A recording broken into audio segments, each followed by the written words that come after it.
The Russian missiles hit just before dawn. The enormous blast could be felt 30 miles away in Lviv. This is what a Russian world looks like, says the Ukrainian filming. The aftermath of fierce fighting east of the Ukrainian capital. This is what you get when you invade Ukrainian land, the narrator says, as Russian forces attempt to encircle Kiev.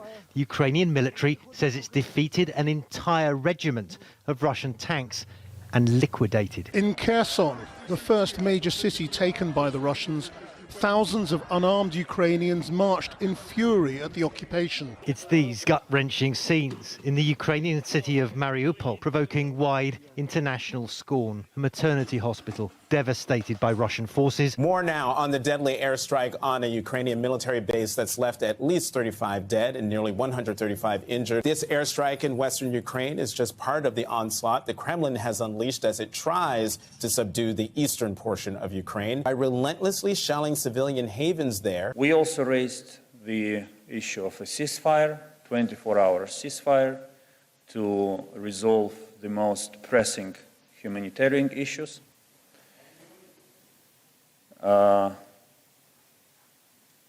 We did not make progress on this since it seems that there are other decision makers for this matter in Russia. As the war rages on, the emotional scenes surface. Here, a boy cries as he heads toward the Polish border.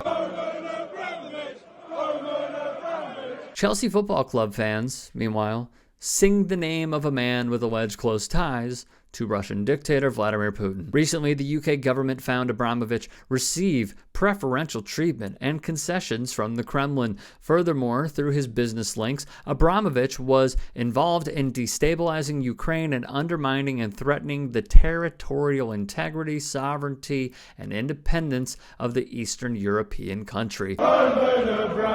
The latest, Abramovich's assets have been frozen, and he will be prohibited from making any transactions in the UK, as well as being subject to a travel ban. It is the first time Abramovich has been subjected to sanctions by the UK or any of its allies. In all, Abramovich was one of 7 Russian oligarchs targeted by the United Kingdom. The Foreign Office noted of Abramovich, his involvement includes tax breaks received by companies linked to Abramovich buying and selling shares from and to the state at favorable rates, and the contracts received in the run-up to the FIFA 2018 World Cup, it wrote. Therefore, Abramovich has received preferential treatment and concessions from Putin and the government of Russia. The sanctions against Abramovich have huge repercussions for Chelsea Football Club, which he was in the process of trying to sell. Ministers have effectively blocked that process. David Lammy, the shadow foreign secretary, said the action taken against Abramovich was the right decision, but overdue. You could say that again. Too few oligarchs linked to Putin's rogue regime have so far faced sanctions from the UK government, he said. We are lagging far behind allies in the EU and the US. It is right that under pressure from labor, the government U-turned to strengthen sanctions legislation. Vladimir Putin says Russians should be proud of what their soldiers are doing in Ukraine. But where's the honor in bombing a children's and maternity hospital in a city that's surrounded? According to the UK government, Chelsea will be given a special license to continue to fulfill its fixtures and carry out football business, including the payment of players and club staff.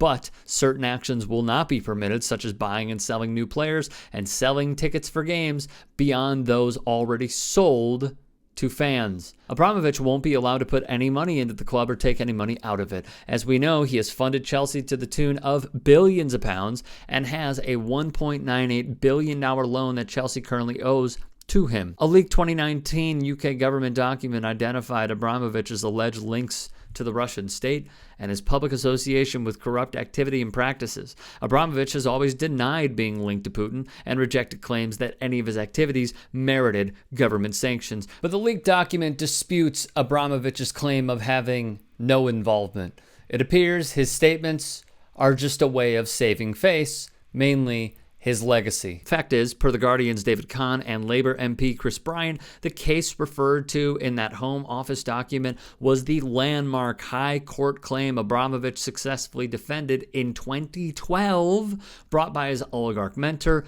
Boris Berezovsky, who claimed he and Abramovich had a partnership agreement to share the enormous fortunes generated by the formation of the Russian oil company Sibneft and the cut price, mostly rigged auctions that delivered it to Abramovich's ownership. The details that emerged in the hearings were a shocking reminder of how Russian industries, all state-owned under communism, appear to have been transferred to a handful of individuals who became oligarchs while most of the population was impoverished. Enter Vladimir Putin. He's famously reported to have warned the oligarchs against encroaching on his own power. Berezovsky misjudged the seriousness of this shift. His TV station did criticize Putin, and in fear of his life, he fled Russia for Britain. Abramovich made no such missteps. Mr. Abramovich enjoyed very good relations with President Putin and others in power at the Kremlin, the judgment recorded. It was also clear that Mr. Abramovich had privileged access to President Putin in the sense that he could arrange meetings and discuss matters with him. In 2018, the Putin list was released by the United States Treasury. The list, which the U.S. administration had been required by law to release, includes 114 senior political figures and 96 oligarchs, all of whom rose to prominence under, you guessed it, President Putin. Abramovich was obviously named. The administration was required to name the companies and individuals and consider whether to sanction them under legislation meant to punish Russia for its interference in the 2016 U.S. election, as well as its human rights violations, annexation of Crimea, and ongoing military operations in eastern Ukraine. When the sanctions hit Chelsea, Mikhail Khodorkovsky, an exiled oligarch and Putin critic, said, "I don't have any information, but I can't imagine that he's made any decision without first consulting with Putin. Regardless, this means that he's gotten a whiff of scorched air. What he smells is the fire burning under President Putin," Khodorkovsky said, referring to Abramovich's plans to sell Chelsea. Like all the Russian billionaires who still run businesses in their motherland,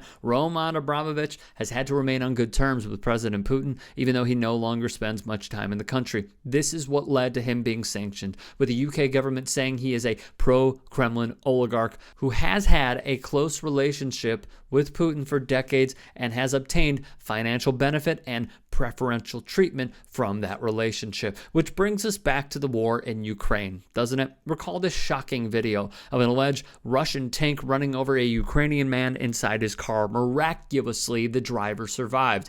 Evraz is a London-listed steel company. Their largest shareholder just so happens to be some guy named Roman Abramovich. Shares were suspended after the UK hit the Russian oligarch with said sanctions. The company had potentially been involved in supplying steel to the Russian military, which may have been used in the production of tanks, the government added, a claim Evraz has denied.